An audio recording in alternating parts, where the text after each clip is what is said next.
திரு சுவாமிநாதன், மீண்டும் மீண்டும் திரு தினகரன் திரு விஜய்க்கு முக்கியத்துவம் கொடுத்து கொண்டே இருக்கிறார். என்டிஏ கூட்டணிக்கு வருவதற்கு முன்பும் கொடுத்தார், வந்த பின்பும் கொடுக்கிறார். என்ன காரணம்? இல்ல, ஒரு வகையில் அவர் கலை யதார்த்தத்தை பிரதிபலிக்கிறார். விஜய் அவர்களுடைய தாக்கம் வீச்சு இந்த தேர்தலில் அதிகமாக இருக்கும் என்பது கலை யதார்த்தம். டிடிவி தினகரன் அவர்கள் அந்த விதத்தில் அது மனதில் பட்டதை சரி என்று சொல்வதை பேசியிருக்கிறார்.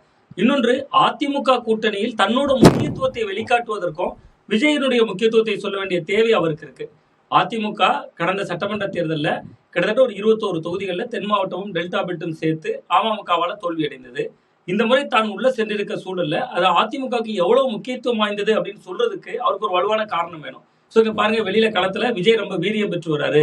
இந்த சூழல்ல அதிமுக கூட்டணிக்குள்ள தான் வந்திருக்கேன் அப்படிங்கிறத தன்னோட முக்கியத்துவத்தை தானே பேசுறதை விட இன்னொரு புதிய எதிரி வந்திருக்கிறார், அவருடைய முக்கியத்துவத்தை பேசுவதன் மூலமா அமமுகவோட முக்கியத்துவத்தை அதிமுகவில் இருக்கக்கூடிய தலைவர்களுக்கும் கடத்த முடியும், அந்த இந்திய அலையன்ஸுக்குள்ளேயும் சொல்ல முடியும் அப்படிங்கக்கூடிய ஒரு எதிர்பார்ப்பு அவருக்குள்ள இருக்கு.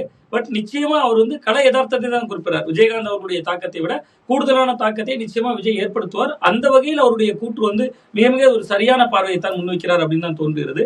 சோ அவரை பொறுத்தவரை தன்னுடைய முக்கியத்துவத்தை கூட்டிக் கொள்வதற்காகவும் அவர் விஜய் ஒரு ஆயுதமா பயன்படுத்த. நீ காங்கிரஸ் கட்சி எப்படி கூட்டணிக்குள் இடம் பெற்றுக் கொண்டே ஒரு விஜய் அவர்களுக்கு இவ்வளவு ஓட்டு சதவீதம் இருக்கு என்கிற ஒரு தொழில பேசுறாங்க.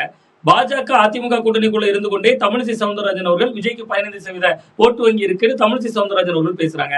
பிரவீன் சக்கரவர்த்தி 18% கொடுத்துட்டாரு. விஜய் அவர்களுக்கு மிக முக்கியமான செல்வாக்கு இருக்குன்னு டிடிவி தினகரன் அவர்களும் சொல்லிட்டாங்க. இது எல்லாமே அவரவர்கள் இடம்பெற்றிருக்கக்கூடிய கூட்டணிகளுக்கு நாங்க உங்களுக்கு எவ்வளவு முக்கியம் பாத்துக்கோங்க, எங்களுக்கு உரிய பிரதிநிதித்துவம் தாங்க, கூடுதல் சீட்டை தாங்க. இப்ப அவர்கள் அலையன்ஸ் சேர்ந்துட்டாங்க, என்டிஏவோடு பிரதமர் மோடி அவர்களோடு கைகோர்த்து விட்டார்கள். என்னதான் இருந்தாலும் டிடிவி தினகரன் அவர்களே தேர்தலை சந்திக்காவிட்டாலும் தனக்கு கூட இருக்கிறவர்களை கணிசமான பேரை போட்டியிட வைக்கணும் அப்படிங்கக்கூடிய இடத்திற்கு அவர் இது போன்ற விஷயங்களையும் பயன்படுத்துவதாகவும் நம்ம புரிந்து கொள்ளலாம். காங்கிரஸ் தலைவர்கள் தாவேகாவை காண்பித்து திமுகவோடு பேர வலிமை அதிகரித்துக் கொள்ள பேசுவது மாதிரி திரு தினகரனும் விஜயை காண்பித்து பேர வலிமை அதிகரித்துக் கொள்ள முயற்சிக்கிறாரா? அப்போ ஆமா, இரண்டு கோணங்கள். ஒன்று, ஒரு கலை யதார்த்தமும் அது விஜய் கிட்டத்தட்ட தொடர்ச்சியாக அவருடைய கட்சிக்கு ஒரு செல்வாக்கு கூடிக்கொண்டுதான் இருக்கிறது மக்கள் மன்றத்துல. அதுக்காக அவர் ஒரு அபரிவிதமான கூடுதல் நம்ம சொல்லிட முடியாது. அது பாஜக எப்படி தமிழிசை சொல்றாங்களோ அது போன்று இவரும் திறந்த மனதோடு சொல்லுகிறார் ஒரு வகையில. இன்னொரு வகையில இப்படி சொன்னாதானே அதிமுகவில் அவருக்கும் கூடுதல் சீட்டை ஒதுக்குவதற்கான வாய்ப்பு இருக்கும் அந்த கூட்டணிக்குள்ள. நீங்க அதிமுக பெரிய கட்சி, அமமுக இணைந்து கொண்ட கட்சி.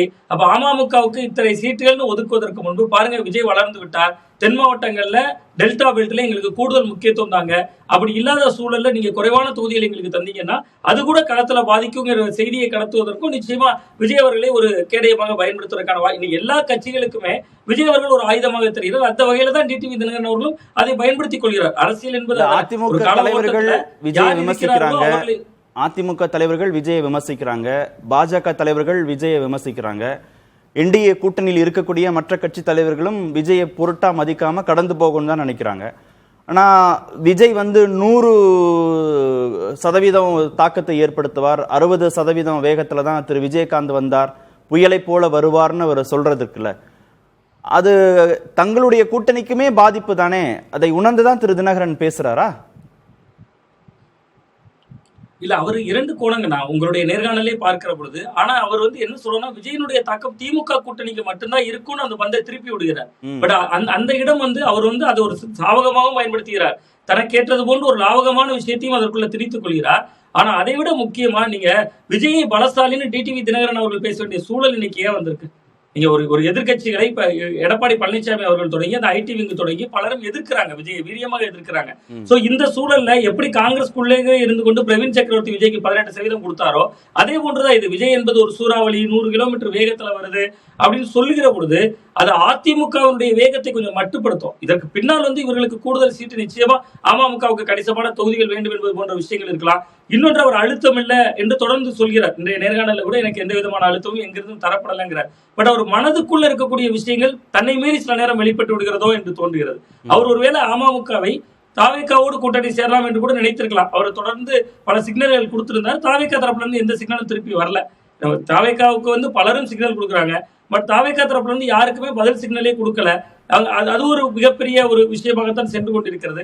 சோ இந்த இடத்துல தினகரன் அவர்கள் அமமுக அதிமுக அலையன்ஸ்குள்ள வந்துட்டாலும் கூட அவர் கலை யதார்த்தத்தையும் சொல்றாரு, தன்னோட முக்கியத்துவத்தை வெளிப்படுத்துவதற்காகவே இந்த ஆயுதங்களை பயன்படுத்துறாரு அப்படின்னு பாருங்க. ஓகே.